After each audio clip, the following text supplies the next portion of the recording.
Greetings and beyond the new. My name is Omni, and welcome to part 4 of What If Deku was the reincarnation of Kim Possible. And yeah, I felt like talking like that way. Okay, let's get right into the video. Okay, as there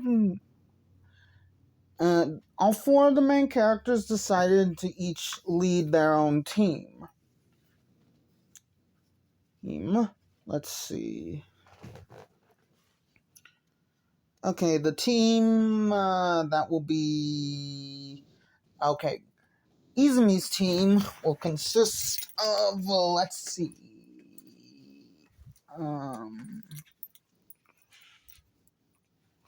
which will contain Mei Hatsume, Suyu, and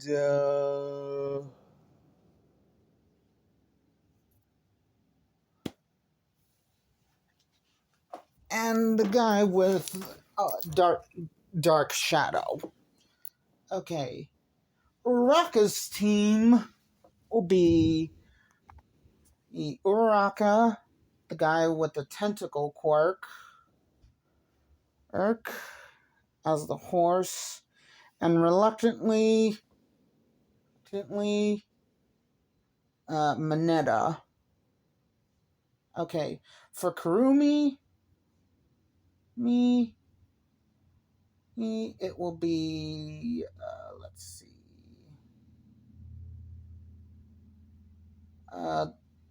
the guy with the beast quirk, that looks like a super hairy human, or in other words, like Chewbacca, but has a regular human face and wears sunglasses. And let's see. Oh, Shiozaki, and let's see. Oh yeah. And as for Kendo's team, it will be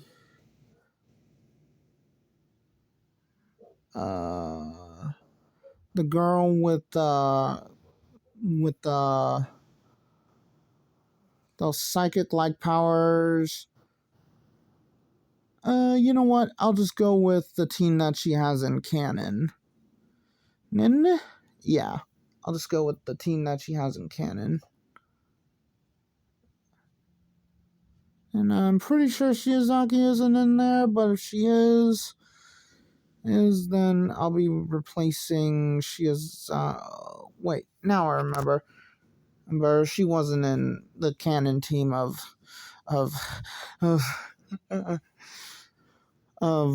Kendo's team.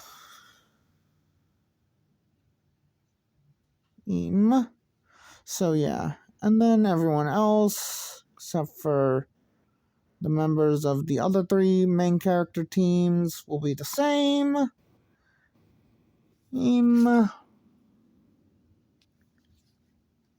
So yeah, and if I left, and whatever team Shiozaki was on, yeah, I'll just say a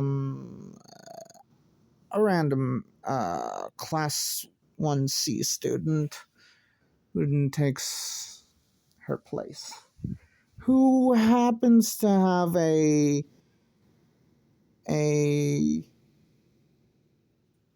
quirk similar to, if you've watched Welcome to Demon School, Iruma-kun, that guy with the bloodline ability which is basically like the spell thief.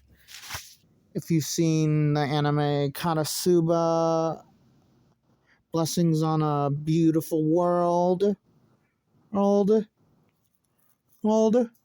but a much more weaker version. Like whenever they use their quirk, they basically get a bit of a, depending on the size and weight of the object, will get a corresponding like headache or migraine if you prefer.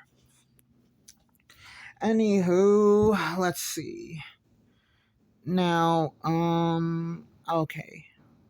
Now, all of them will be the riders, of course. All the main characters, their teams, they will be the riders. And I'm going to do things a little differently.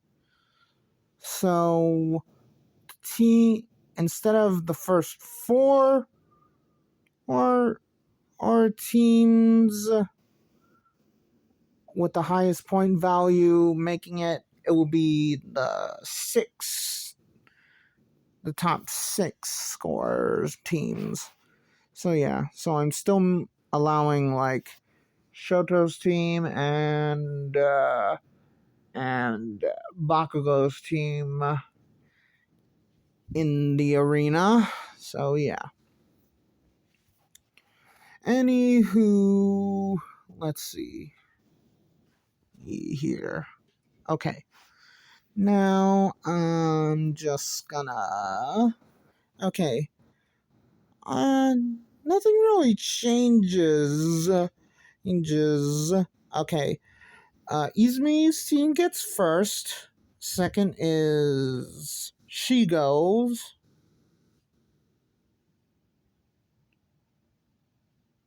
No, wait. No. Wait. Okay. Actually, yeah.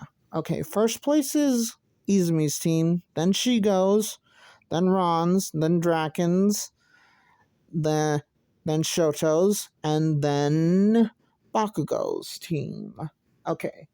So, matchups, I will be doing the same as in canon.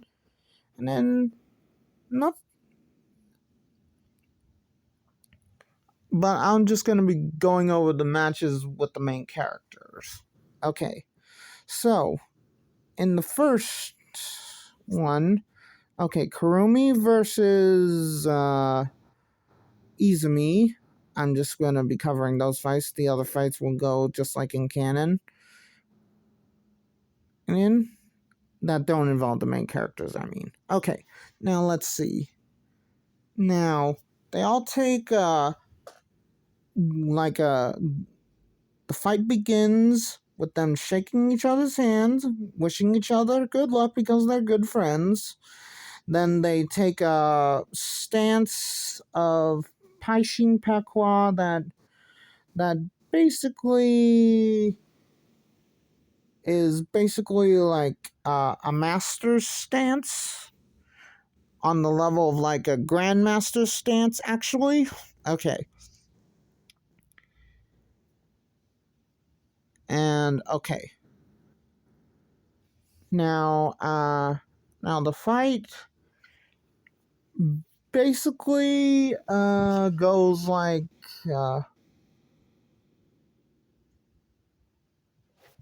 starts basically like how the beginning of the Hunter x Hunter fight between Gon and Hisoka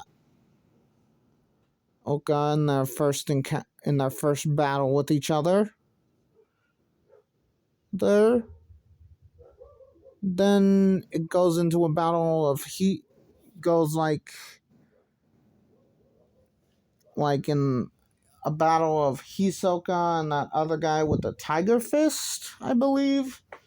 That guy. Oh, and if you don't know, I'm talking about the anime Hunter x Hunter. More specifically, the 2011 version. So, in other words, the reboot. Okay? But if you didn't know that there was a reboot, now you know. And if you did know there was a reboot already, and you haven't watched the original, I suggest you at least watch the original just until well, it basically stops af- at the aftermath of the York New City arc. But I still suggest you still watch it. Watch the original series. There are lots of really good plot plots that didn't make it, or scenes didn't make it into the reboot. I'm just saying, and those scenes are really good. Uh, I guess the reboot makers didn't want to have too much fan service. Yes, there's at least one fan service moment in the original. Oh, and yeah, I won't spoil it for you which character does the fan service. Okay, now let's see. But and then and then okay, okay. Now then just before the fight can escalate to like the part where Hisoka gets his arm chopped off, and then escalates into a classic Shigo versus Kim fight from the original series. More specifically, the fight that they have in the hotel while Shigo and Kim were wearing uh what they were wearing, their formal wear. Okay? In that part. Okay. And it goes just like that, with Kurumi being defeated, and which means okay. Let's see. Which means Kim wins. Now for the Uraka versus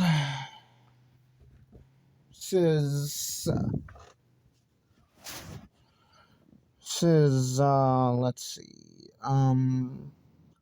Oh yeah, Bakugo fight. Right? Right, right. She bas- she basically goes all out at the moment the midnight signaled for the fight to begin, going into like her uh pseudo blue colored alert chakra cloak for mode. Oh, then rushes Kugo.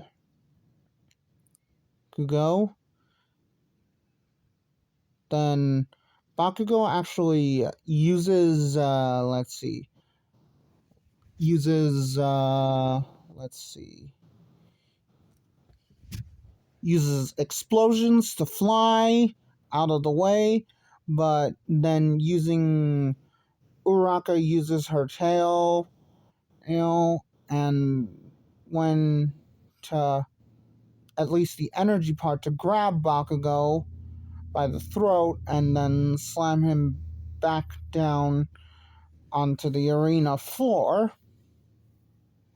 Or now this is where things get really, really interesting. Then she jumps up. Then, if you've seen the anime Yu Yu Hakusho, where the fight between Yusuke and the younger brother of the Toguro brothers, final fight where the younger Toguro is on his back, and Yusuke is just letting out a flurry of punches and going up and down like someone's eating a corn on the cob, but not like from top to bottom. Its side or anywho, that's how it was going. Then Bakugo manages to actually surprise Uraraka by shooting a flash grenade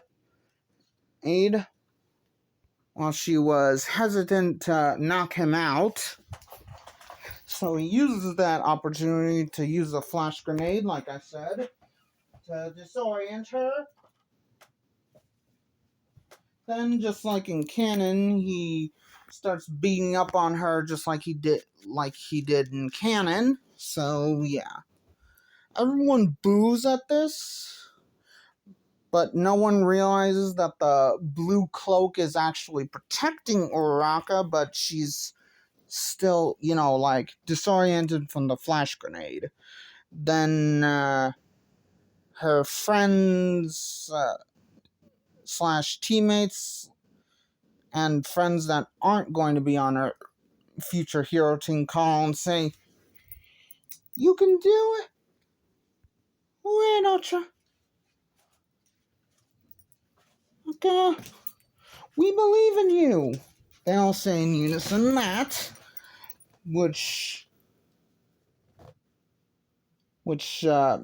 even though she's no longer disoriented, but her eyes are still need time to be refreshed from the close range flash grenade. So she closes her eyes and then uses a Paishin Pakwa energy roar to blast Bakugo almost out of the ring. Then she stands up. Bakugo remarks, "Hey, damn monkey.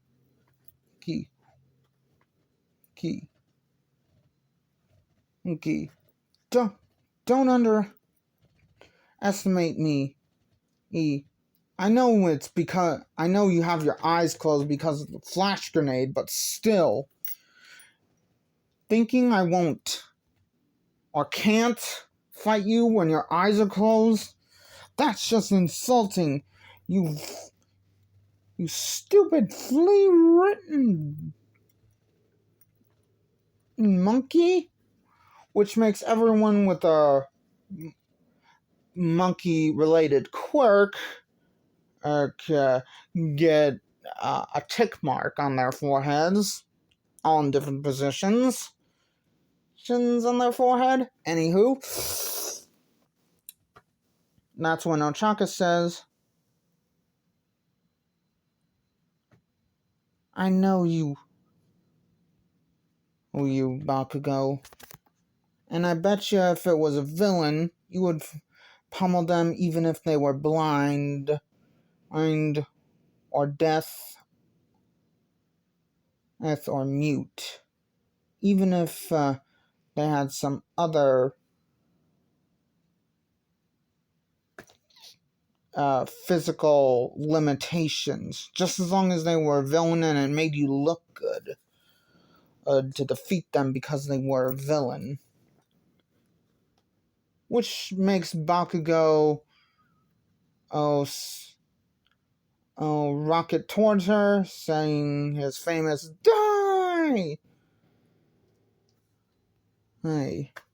But then Uraraka, let's see, using the energy around her to her blue cloak to restrain Bakugo, while using her energy arms an energy tail to restrain his legs, while her energy arms are keeping his arms in check, which then shocks everyone since she can manipulate her energy like that. Then she let loose a flurry of John Ken strikes. Rock, paper, scissors, in that order. Then in reverse order. Then paper, rock, scissors, then reverse order, then paper, scissors, rock, then reverse order, and then using a double palm strike, again at the last second, letting her energy arms and tail release Bakugo, and thereby launching him outside the ring unconscious. Yes. Oh, and she didn't hit any of his vital areas. So yeah. Anywho, the crowd cheers. Then let's see. Okay. So since Kendo wasn't in canon fighting, I'll just say the person with that somewhat thief quirk is her opponent. And let's see. Okay.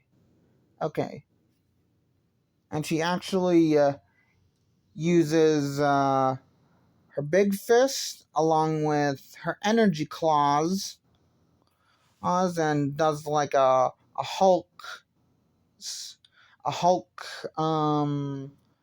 clap,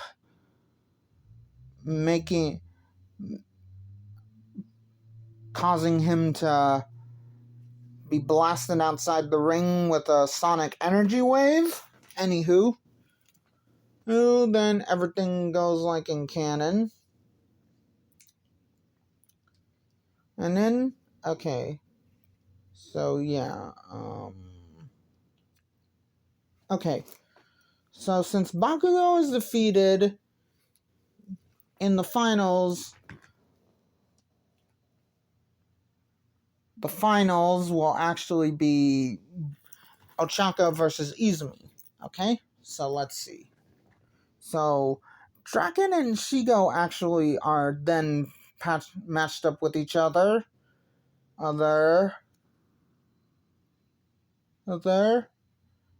Then it's a tie, actually. Well, they hadn't planned it to be a tie. They had just wanted to show off for their significant other. Then, without warning, they both forfeited at the same time, which makes them all do the face Usopp makes to knock out Sugar, as well as everyone in the audience and who's watching on TV. Make the face, and yeah. Okay. Then now we cover the fight. Ochaka versus I believe it was whoever Bakugo faced in canon, with Ochaka winning, using a combination of her roar and dodging moves like the spin dodge from Pokemon Diamond and Pearl. That led to the creation of the counter shield that Ash uses in the battle with Fantina and in the Sinnoh League, and that Paul also uses in his match against Ash before he faces off against, I forget his name, but the guy wa- who had a Darkrai and a Latios on his team, but never showing what the other members of his Pokemon team were. Only using Latios was against Ash because with five of his Pokemon, with all six of his Pokemon managing to knock out his Darkrai, but leaving only Pikachu left. Okay, anywho, let's get back into it. Okay, everything goes like in canon before the fight begins. Endeavor tries to get Izumi to get Shoto to use his fireside, and she said, "I already planned on doing that. I don't need you. I don't need your approval or anyone's permission or you asking me to do that. But I'm doing this because it's stupid. It's just plain dumb that he's restricting himself because of his daddy issues and your mess up stupidity." Which makes Endeavor angry, but then All Might intervenes and saying, "In Todoroki, okay, she's right. Alright, but young Izumi, you could have phrased that better." Then she just walks off, not responding. Then everything goes like in canon. Then Izumi manages to get Shoto to use his fire,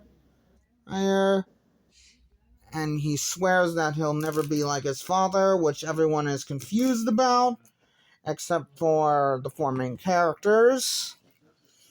Well, actually, the four main characters also wonder about that, except for Izumi.